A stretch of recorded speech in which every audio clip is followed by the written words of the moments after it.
नमस्कार दोस्तों। आज अपन नीम का थाना जो राजस्थान का एक जिला नया बना है उसकी बात अपन करते हैं। तो नीम का थाना की जिले की स्थापना 7 अगस्त 2023 को मुख्यमंत्री जो तत्कालीन मुख्यमंत्री थे अशोक गहलोत साहब उनके द्वारा ये स्थापना की गई और 7 अगस्त से ये नीम का थाना जिला मतलब ये लागू होगा, उन्होंने ऐसा कहा था। तो नीम का थाना में एक तो सीकर से अपने सीकर जिले से श्रीमाधोपुर नीम का थाना में मिलाया गया, उदयपुर बाटी झुंझुनू से मिलाया गया, खेतड़ी झुंझुनू से मिलाया गया और सीकर जिले का पाटन जो नीम का थाना में रह गया। इस प्रकार नीम का थाना, पाटन, श्रीमाधोपुर, उदयपुर बाटी व खेतड़ी ये 5 स्थान है जो नीम का थाना जिले में आते हैं। अब अपन देखते हैं खेतड़ी। खेतड़ी का नाम पहले से अपने दिमाग में रहता है कि भाई खेतड़ी में कॉपर निकलता है, वहां कॉपर की बहुत बड़ी माइंस है। खेतड़ी में रामकृष्ण मिशन के जो थे विवेकानंद वो यहाँ खेतड़ी में आए थे। तो खेतड़ी में क्या क्या प्रमुख है? खेतड़ी में सुनारी सभ्यता जो पहले झुंझुनू में थी, अब खेतड़ी नीम का थाना में है। राज्य की ताम्र नगरी खेतड़ी है। हिंदुस्तान कॉपर लिमिटेड इसका संयंत्र वही है। रामकृष्ण मिशन भवन है।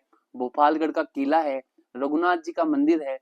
भक्त पूर्णमल का मंदिर है और सेठ पन्ना शाह का तालाब ये भी खेतड़ी में ही है। तो अब नीम का थाना में होंगे।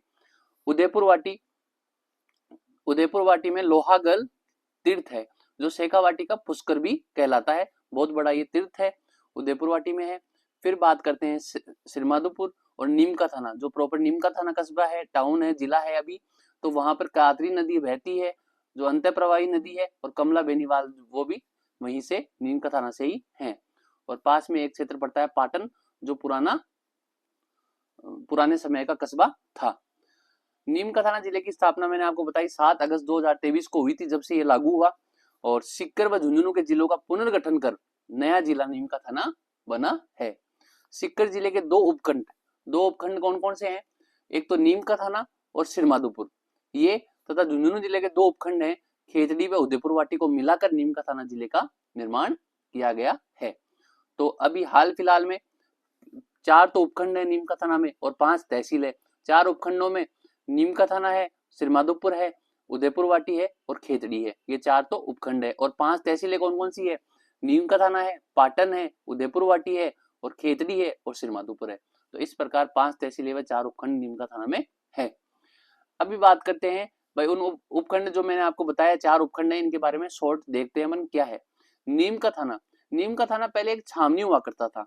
अंग्रेजों के समय पर 1857 क्रांति के समय छावनी हुआ करता था। तो इसमें क्या हुआ कि जब 1834 में यहाँ पर शेखावाटी ब्रिगेड का गठन किया गया, तब ब्रिटिश सरकार बाद में ब्रिटिश भारतीय सरकार द्वारा छावनी की स्थापना यहाँ पे की गई थी। जब 1834 में लोगों के द्वारा शेखावाटी ब्रिगेड की स्थापना की गई तो यहाँ पर छावनी अंग्रेजों द्वारा बनाई गई थी। पहले नीम का थाना का मूल नाम छावनी था और छावनी का मूल नाम सवाई रामगढ़ था। तो ये नीम का थाना के बारे में है। सवाई रामगढ़ इसको बोला जाता था छावनी से पहले। अभी भी आप नीम का थाना जाओगे तो छावनी स्टेशन वहां पे है। श्रीमाधोपुर की अपन बात करें तो श्रीमाधोपुर पास में ये कस्बा है। तो 18वीं शताब्दी में जयपुर के राजा जो मान सिंह जी थे उनके दीवान थे खुसली राम बोरा थे जिन्होंने सवाई माधोपुर का स्थापना करी। और श्री माधोपुर बोलते हैं इसको। इसका नाम सवाई माधो सिंह के नाम पे रखा गया। इनके नाम पे रखा गया सवाई माधो सिंह। तो अब भ्रंश होते थे, सवाई का श्री हो गया और श्री माधोपुर इसका नाम हो गया। फिर बात करते हैं खेतड़ी। तो खेतड़ी का नाम जो आजादी के जस्ट पहले 1947 के जस्ट पहले जो खेतड़ी के राजा थे वो खेत सिंह जी थे। खेत सिंह जी निर्माण थे, उनके नाम पर इनका नाम खेतड़ी पड़ा। और उदयपुर वाटी की बात करें तो हर्षनाथ प्रशस्ति के अनुसार जो सीकर में है हर्षनाथ की प्रशस्ति, उसके अनुसार इसका प्राचीन नाम उद्धार भट्टिका ऐसे करते करते आप ब्रंश होते होते उदयपुर वाटी इसका नाम पड़ गया। तो ये 4 चीजें आपको याद रह जाएगी। छावनी है, श्रीमाधोपुर सवाई माधो सिंह के नाम पे रखा गया, खेतड़ी खेत सिंह जी के नाम पे रखा गया और उदयपुर वाटी का नाम उद्धार भट्टिका पहले था। भौगोलिक परिदृश्य देखते हैं तो नीम का थाना की सीमा हरियाणा से लगती है। पहले क्या है, सीकर जिले की सीमा हरियाणा से लगती थी। अब ये पार्ट नीम का थाना हो गया तो इसकी सीमा हरियाणा से लगती है। अब सीकर जिले की सीमा हरियाणा से नहीं लगती। पड़ोसी जिले कौन कौन से हैं? तो झुंझुनू से सीमा लगेगी और सीकर से सीमा लगेगी और जयपुर ग्रामीण से सीमा लगेगी और कोटपुतली बहरोड से सीमा नीम का थाना की लगेगी। और अर्धशुष्क जलवायु है, अर्धशुष्क यहाँ पे जलवायु है, रेतीली लाल मिट्टी है और मिश्रित वनस्पति मतलब पतझड़ी व मरुद्वित ये मिश्रित वनस्पति यहाँ पे पाई जाती है। कांतली नदी वेरी इंपॉर्टेंट है। कांतली नदी का प्रवाह उद्गम तो इसका खंडेला की पहाड़ियों से होता है, फिर ये नीम का थाना तरफ में आ जाती है और ये अंत्य प्रभावी नदी है। ये अंत्य प्रभावी नदी है, राजस्थान की सबसे बड़ी, लगभग 100 किलोमीटर तक अंत्य प्रवाह इसका होता है। ये कहीं मतलब बंगाली खाड़ी में नहीं जाती है और अरब सागर में नहीं जाती है, बिल्कुल अंदर ही लुप्त हो जाती है। अंत्य प्रवाही नदी है राजस्थान की प्रेजेंट समय में सबसे बड़ी अंत्य प्रवाही नदी कौन सी है? कांतली नदी। कांतली नदी का प्रवाह क्षेत्र सीकर व नीम का थाना और झुंझुनू में है, तीनों जिलों में है। सीकर, नीम का थाना व झुंझुनू में कांतली नदी का अपवाह क्षेत्र है। और तोरावाटी बेसिन, तोरावाटी बेसिकली इसको बोलते हैं तवर वंशीय राजपूत निवास करते थे, तो ये जो श्रीमधुपुर वाला एरिया है इसको तोरावाटी बोलते हैं। तोरावाटी बेसिन भी नीम का थाना जिले में कातली का अपवाह क्षेत्र है, उसी को तोरावाटी बेसिन बोलते हैं क्योंकि वहां आसपास में तवर वंशीय राजपूत अधिक संख्या में रहते थे और वहां तोरावाटी लैंग्वेज भी है। पहाड़ियां कौन कौन सी है? तो खेतड़ी सिंगाना की पहाड़ी, ये खेतड़ी में है, पहले झुंझुनू में आती थी। बब्बाई की पहाड़ी, बब्बाई की पहाड़ी झुंझुनू में आती थी, अब खेतड़ी में है, नीम का थाना में है, तो जिला आएगा नीम का थाना। और एक है बाबाई की पहाड़ी, बाबाई की पहाड़ी अपने जयपुर जिले में है, जयपुर ग्रामीण में है। फिर बात करें डाबला नीम का थाना की पहाड़ी, डाबला सिंगाना नीम का डाबला सिंगाना जो नीम का थाना का पार्ट है वहां पे है। फिर बात करते हैं बांध, यहाँ पर सबसे फेमस बांध है जो कोट बांध है। ये कोट बांध उदयपुर वाटी में साकमरी माता के जो मंदिर है उसके पास में है। अजीत सागर बांध है, इलाखर बांध है, सरजू सागर बांध है और पापड़ा बांध, ये सब बांध यहाँ पे फेमस है। इनमें से सबसे अच्छा है कोट बांध, एक दर्शनीय और पर्यटन स्थल भी बन चुका है। तालाब यहाँ पे बात करें तो सेठ पन्ना शाह का तालाब जो कि खेतड़ी में है, ककराय का तालाब। फिर खनिजों की बात करें, ये इंपॉर्टेंट है भाई, क्वेश्चन यहाँ से बन सकता है। तांबा, तांबा क्या है? तांबा कॉपर को बोलते हैं। ये खेतड़ी, प्रॉपर खेतड़ी में इसकी माइंस भी लगी हुई है, खेतड़ी में, बन्नो वाली ढाणी में और कोलन में, चांदमारी में, यहाँ सब तांबा निकलता है। और फिर लोहे की बात करें तो डाबला सिंगाना जो नीम का थाना में है, डाबला सिंगाना नीम का थाना से पाटन जाते हैं उस रास्ते से आगे है, डाबला सिंगाना में लोहा निकलता है। हिंदुस्तान कॉपर लिमिटेड की स्थापना 1967 में हुई, वेरी इंपॉर्टेंट डेट भी अपने को याद रखनी है, खेतड़ी में है। बिनानी सीमेंट का प्लांट लगा हुआ है नीम का थाना में सिरोही क्षेत्र में। नीम का थाना जाते हैं तो उससे पहले एक सिरोही गांव आता है, तो सिरोही एरिया, ये वो माउंट आबू वाला सिरोही नहीं है, ये नीम का थाना के पास में सिरोही है, वहां पे बिनानी सीमेंट का प्लांट लगा है। राज्य का पहला फल उद्यान ये सरगोट में है, श्रीमाधोपुर में। फिर कंजर्वेशन रिजर्व बने हुए हैं, जो उदयपुर वाटी का एरिया बताया मैंने आपको, वहां पे एक मनसा माता का मंदिर है, मनसा माता का बहुत अच्छा टेम्पल है, जंगलों के बीच में है और वहां कंजर्वेशन रिजर्व बनाया हुआ है। और खेतड़ी बंसियाल कंजर्वेशन रिजर्व भी यहाँ पे है और हाल ही में यहाँ पे leopard safari, Khetri Bansiyal conservation reserve Khetri में है, वहां पे लेपर्ड सफारी भी शुरू की गई है। और तीसरा कंजर्वेशन रिजर्व है साकमरी, जो साकमरी माता का मंदिर है, ये पहाड़ियों के बीच में है, उदयपुर वाटी में है और इसको कंजर्वेशन रिजर्व भी बनाया गया है। सांस्कृतिक परिदृश्य देखते हैं, खेतड़ी में भोपालगढ़ का दुर्ग है, भोपालगढ़ किले का निर्माण भोपाल सिंह जी द्वारा 1754 ईस्वी में कराया गया और ये खेतड़ी में स्थित है। फिर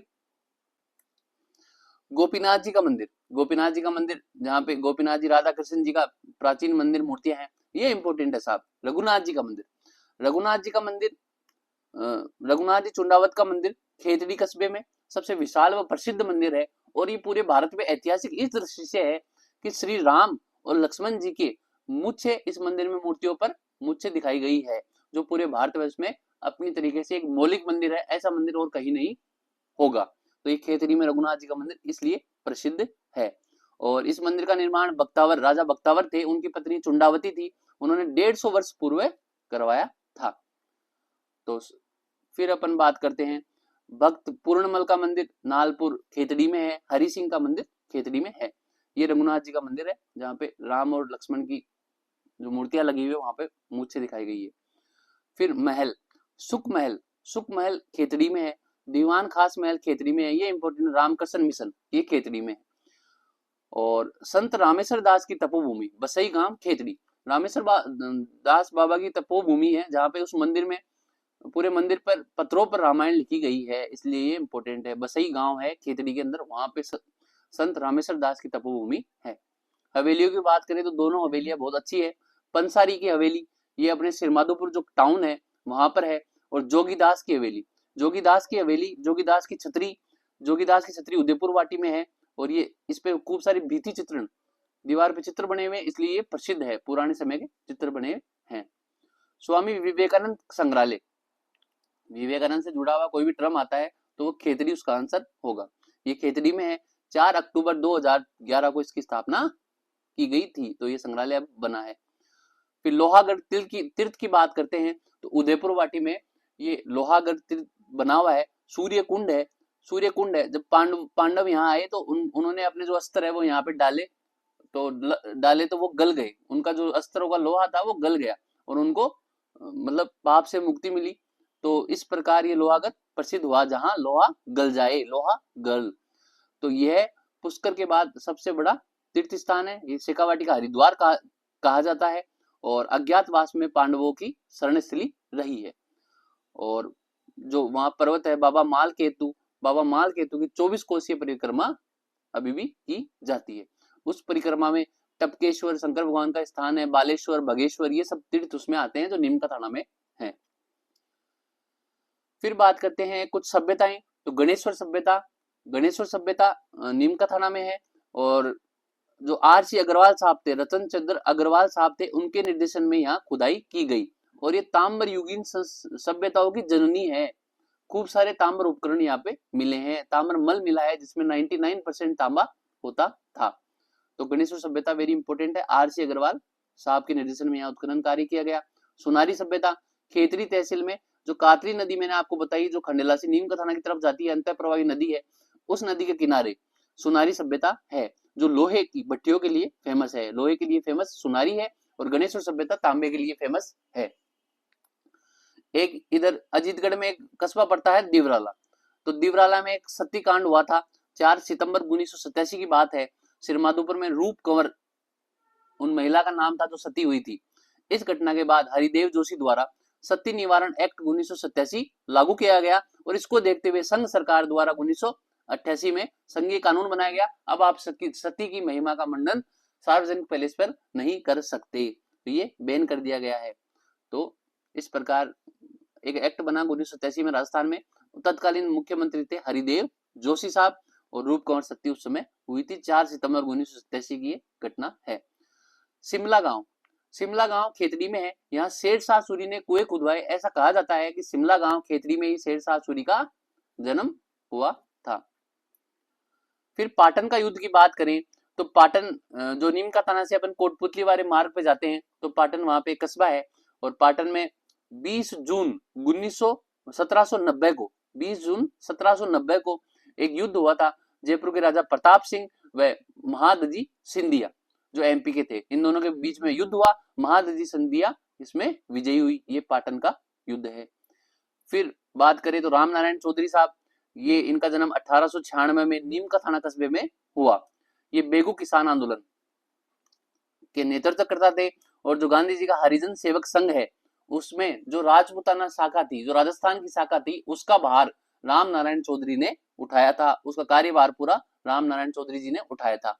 और नया राजस्थान समाचार पत्र इन्होंने निकाला, और इनकी पत्नी थी अंजना देवी चौधरी, उन्होंने भी 1857 क्रांति में खूब योगदान दिया था। फिर बात करें अंजना देवी चौधरी का देश की आजादी में खूब योगदान रहा। और फिर बात करें कैप्टन दुर्गादास का जन्म 1906 में नीम का थाना कस्बे में हुआ। इनको कप्तानी नाम से बुलाते थे, और दीन बंधु चौधरी के साथ मिलकर इन्होंने अजमेर में दैनिक नवज्योति जो न्यूज़पेपर आता है उसका इन्होंने प्रकाशन किया। तो कैप्टन दुर्गादास और दीन बंधु चौधरी के साथ इसके सहयोगी रहे दैनिक नवज्योति अखबार निकालने के। पंडित झाबरमल शर्मा, ये बहुत अच्छी शख्सियत है राजस्थान की। ये साहित्यकार हैं, पत्रकार हैं, इतिहासकार हैं, और पत्रकारिता के भीष्म पितामह है पंडित झाबरमल शर्मा साहब।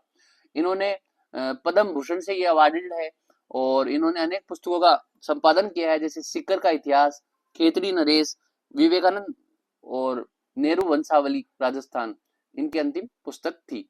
तो ये पत्रकारिता के भीष्म पितामह जो नीम का थाना कस्बे से हैं, पंडित झाबरमल शर्मा।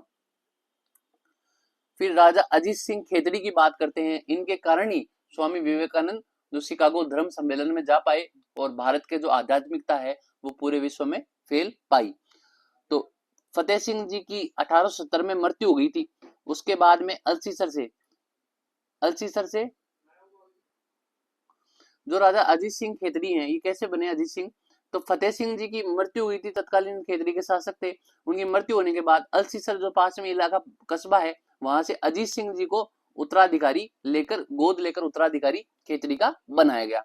और 1870 से 1901 के बीच खेतड़ी रियासत पर अजीत सिंह जी जो राजा थे वहां के, उनका राज था। तो खेतड़ी राजा अजीत सिंह जी ने नरेंद्र दत्त को स्वामी विवेकानंद नाम दिया।